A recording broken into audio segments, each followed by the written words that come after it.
Every piece of encrypted data we rely on is currently sitting behind a barrier that is about to shatter. Standard encryption relies on the mathematical difficulty of prime factorization, an approach that Shor's algorithm can resolve into its component parts in seconds. But the machines running these algorithms face an even deadlier, invisible threat: environmental decoherence. The ambient heat and noise of the physical world constantly bombard delicate quantum states, destroying the exact superpositions that give quantum computers their power. To understand why, we have to look at how we build qubits today. In a flat, rigid view of time, a standard qubit is what mathematicians call an unknot, a trivial loop with zero crossings, completely exposed on all sides. Because its geometry is trivial, even the smallest stochastic bump from a stray photon or thermal vibration instantly collapses that exposed superposition right back into classical probability. As engineers try to pack more of these unprotected qubits into larger systems, they do not solve the problem. They simply create vastly larger, infinitely more fragile targets with a fatal architectural flaw built into the foundation. To keep these exposed qubits alive, the tech industry relies on massive golden structures like this one, dilution refrigerators. These multi-million-dollar devices are designed to artificially freeze the local environment to near absolute zero. Curious, slightly skeptical. This approach forces a desperate thermodynamic war of attrition against the chaotic nature of the universe. As you add more qubits to scale up a quantum computer, the informational stress-energy tensor expands. That expansion demands an unsustainable, exponential increase in cooling power just to keep the system stable. Thermal noise operates through completely random, unpredictable perturbations. You cannot permanently defeat a mathematical certainty simply by making the room really, really cold.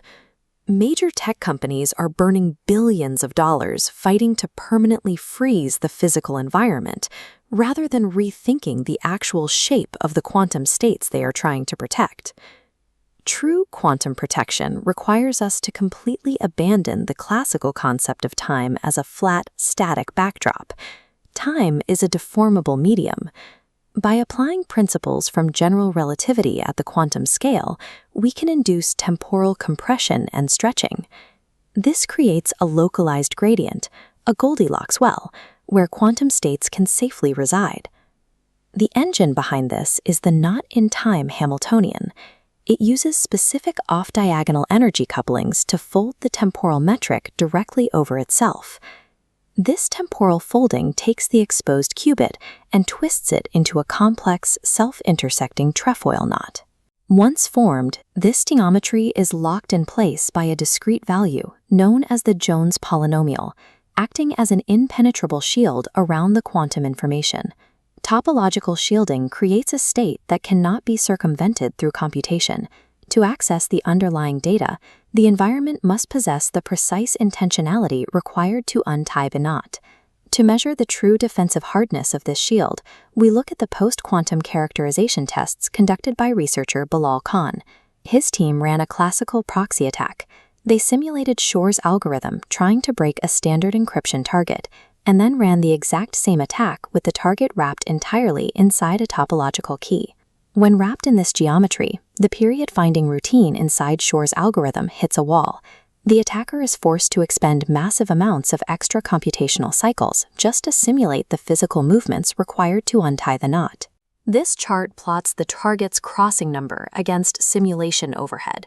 The penalty scales violently upward in a pure exponential curve. Moving to a 13-crossing braid drives decoherence towards zero.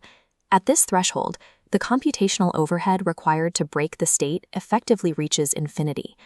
Neither an advanced quantum hacker nor the random chaos of thermal noise possesses the precise, intentional sequence of movements required to successfully untie a 13-crossing invariant. The operational heartbeat making this possible in actual hardware is a continuous 300 Hz master reset, functioning as a persistent topological governor. This Floquet drive phase locks the geometry by forcing the qubits to rotate through the Hamiltonian exactly 300 times every second. This allows the hardware to stop fighting thermal entropy. Instead, the system continuously metabolizes the ambient noise, using that exact energy to maintain the knot. This creates a self-healing, phase-locked state defined as a macroscopic topological temporal condensate. By maintaining coherence through geometry, the 300 Hz governor turns multi-million-dollar dilution refrigerators from a hardware requirement into an optional accessory. The stability of a quantum system is anchored in its physical thermodynamic geometry. We have moved past isolating points in space to tying knots in the flow of time itself.